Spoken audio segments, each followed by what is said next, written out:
Breaking news coming into the Situation Room right now. President Trump is announcing that he's extending the tariff deadline for Mexico for another 90 days, set to expire tomorrow. CNN's chief national affairs correspondent Jeff Zeleny is back with us. So what more is the president saying? Well, if we are learning that the president is giving Mexico more time, he had a telephone call this morning with Mexican President Claudia Sheinbaum, and in that conversation, he's allowing 90 more days for Mexico to reach a deal. He just announced this moments ago on Truth Social, his social media account. Let's take a look at this. He explains, he said, we agreed to extend for a 90-day period the exact same deal as we had for the last short period of time, namely that Mexico will continue to pay a 25% fentanyl tariff, 25% tariff on cars, and 50% tariff on steel, aluminum, copper. Additionally, he says, Mexico has agreed to immediately terminate its non-tariff trade barriers, of which there were many, he says. We'll be talking to Mexico over the next 90 days with the goal of signing a trade deal somewhere within the 90-day period of time or longer.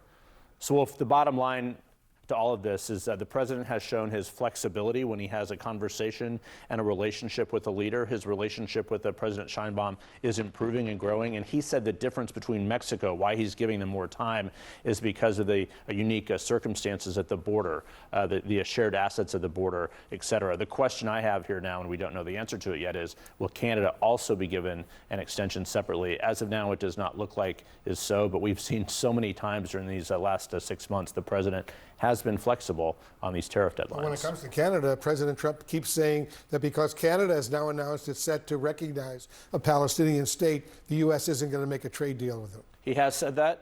So as of now, the deadline is tomorrow. But again, we've seen his flexibility before. We'll just have to wait and see. We'll see what happens. All right. Thanks very much, Jeff Zeleny. Let's go to Valeria Leon.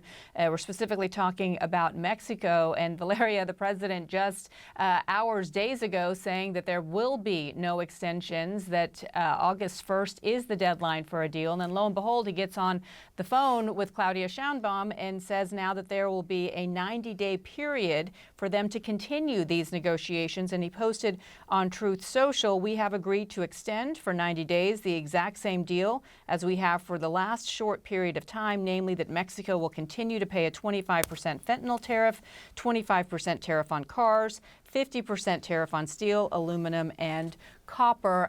What is the reaction we are hearing from Mexico in response to this extension? Well, Mexican President Claudia Sheinbaum held this phone call this morning with U.S. President Trump. And after this call, Sheinbaum posted a message on X saying that her government avoided the tariffs. But that's not quite it. The agreement reached is for extending the negotiations 90 more days. And as you said, the U.S. president described the telephone conversation as a very successful one. President Trump posted on Truth Social that since the deal with Mexico is a complex one, the negotiations will be extended 90 more days. He posted that Mexico will continue to pay this 20% fentanyl tariff, and Mexico has agreed to end its non-tariff trade barriers. But U.S. President didn't explain exactly what this means. But the goal here, according to President Trump, is to sign a trade deal within the 90 days.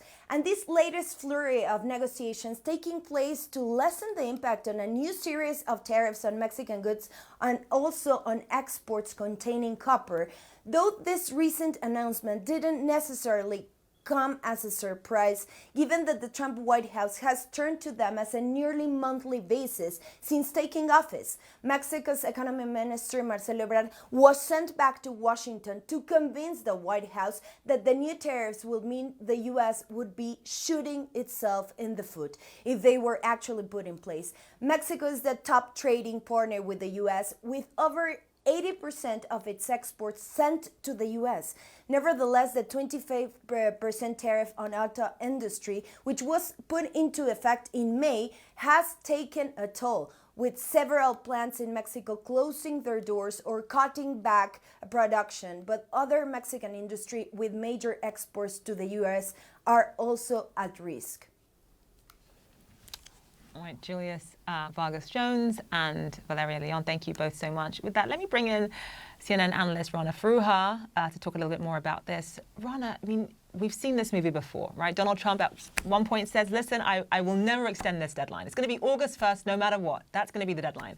And of course, right before the August 1st deadline, what do you know? He extends it, at least to Mexico, for the time being, for another 90 days. I mean, it makes you wonder, especially if you're an investor watching this. You know, we all talk about, you know, the idea that Trump always chickens out. But even beyond that, you have to sort of think that from the American perspective, what is the point of all of this? What is the point of this, Rana? Well, there's 2 or 3 questions in there. I Points that know, are interesting. sorry. That's all right. That's all right. What is the point of it? I think the point is twofold. Trump wants to reset the global trading system. He's been very clear about that, but he also wants to exert power. That's a personality trait that we've seen again and again. We saw it in Trump 1. We're seeing it really enforced in Trump 2. What's interesting to me about Mexico, and I think what it says more broadly about what's going to happen with tariffs, is that Mexico's important. Trump may be willing to walk right up to the line and go over it with India, with Russia. He's not going to do that with Mexico because Mexico is deeply integrated into American supply chains. He needs a deal. The deal needs to be good. This is in part because of his own shifts during Trump 1, where Bob Lighthizer, the former USTR, sort of pulled up the scrim, said, we have to fix the US-China relationship. Tariffs came in on China, then a lot of goods production moved to Mexico. That more deeply integrated regional supply chains between the US, Mexico, and Canada. Trump needs a deal with Mexico and with Canada. And so those countries, I think, can play a little bit more hardball perhaps than some others where the integration isn't as deep. And let's talk about some of those others. You mentioned India, and boy, has the president been speaking harshly about India. First, yesterday, in announcing that it would be the first country that would feel the ramifications of secondary sanctions against Russia, really for its illegal war in Ukraine. India has been purchasing a lot of its oil. I believe it's the second largest purchaser of oil from Russia, especially over the last few years since the war began. And the president just today, in what's clear are very testy negotiations over a trade deal with India, lashed out on social media and saying, I don't care what India does with Russia. Goes on to say they can take their dead economies down together. For all I care, we have done very little business with India. Their tariffs are too high, among the highest in the world. Now, India and the U.S. traded goods worth, I believe, $129 billion in 2024. The U.S. is India's largest trading partner. Just talk about the significance of that and of the United States seemingly being able to work closer with Pakistan out of those 2 countries in this second term than even India. And in his first term, they've agreed to a deal with Pakistan. Yeah, no, it's interesting. I mean, Bianna, you're laying out how dramatically the global trading system is in flux right now. Trump is trying to do a few things here. He's trying to basically nail down a block of countries, large emerging market countries, that he hopes will come closer to the U.S. and move away from the China, Russia, Iran orbit. India is clearly one of those. It's completely untrue that the India-U.S. trading relationship isn't important. In fact, it's only becoming more important for similar reasons, as I mentioned before. As things get tougher with China, a lot of U.S. businesses are looking to do more in India, to use India as a hub for more regionalized supply chains to try and mitigate risk. So that's an important deal. Trade with Russia, much less important, particularly following the war in Ukraine. Russia's economy is frankly a pretty dead economy. It's a petro state. It's completely reliant on commodity prices.